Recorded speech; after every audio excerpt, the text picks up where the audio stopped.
Hi, Nikyatu. Carolyn first. Here's what happened, and Carolyn talks Carolyn, I podcast. owe you an email, don't I?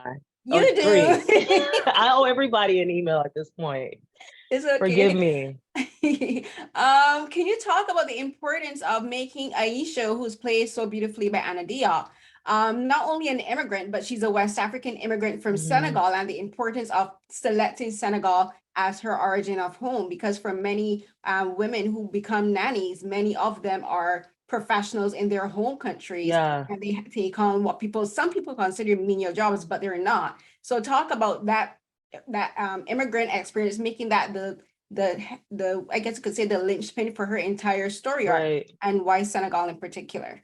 So I'm first gen. My family's from Sierra Leone, West Africa, and I knew I wanted the West, because sometimes when you're casting, South Africa comes up a lot because it's essentially like it's the most Americanized, I would argue one of the more Americanized nations on the continent, and people are really comfortable with South Africa. But um, I knew I wanted someone at least from the region that my family was from.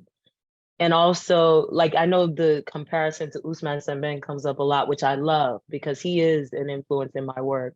And Black Girl is a big influence. It just is a coincidence. But I would even say maybe it's not, maybe the universe selected, like, brought us together for a specific reason, because it's too coincidental that the best lead for the role was Anna Diop. And so as you're navigating financing, I always try to educate, especially Black audiences, about how little agency Black filmmakers have. You have to convince the financiers, who are overwhelmingly not Black, why this person should be casted, because they will give you their same list of 5 Black actors who they have considered A-list. Lupita came up a lot, and she's amazing, but I didn't want this to become the Lupita film. And so I love casting authentically. So Anna, I saw her face a while ago, and her face takes up every pixel of every frame. She's gorgeous, but she also emotes so intelligently without saying too much. And I was worried. I was like, I don't know her range. I see her, she's gorgeous, but I've only seen Titans. But she's humble, and she was willing to go through the audition process. So she auditioned and she auditioned. There were some people who were like offer only. And that's not the way that I like to work. I like to see what I'm investing in. And so some actors, they start to believe their own clout and believe that they don't have to go through the process of craft. But she's humble, she's brilliant. She has that perfect intersection of a mainstream piece in the Titans and the authenticity of her own mother did domestic work, which I later learned. She was raised in Houston, Texas, born in Senegal, but raised in Houston, Texas. I was raised in Atlanta, Georgia, to Sierra Leonean parents. So we had a lot of parallels.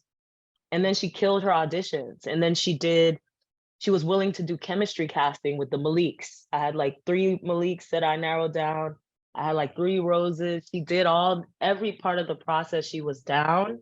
And you can see it on the screen that she literally wanted to do her own stunt work as well. So she was immersed in the process in the ways that I like to work, but she also struck that intersection of the mainstream for the financier's peace of mind.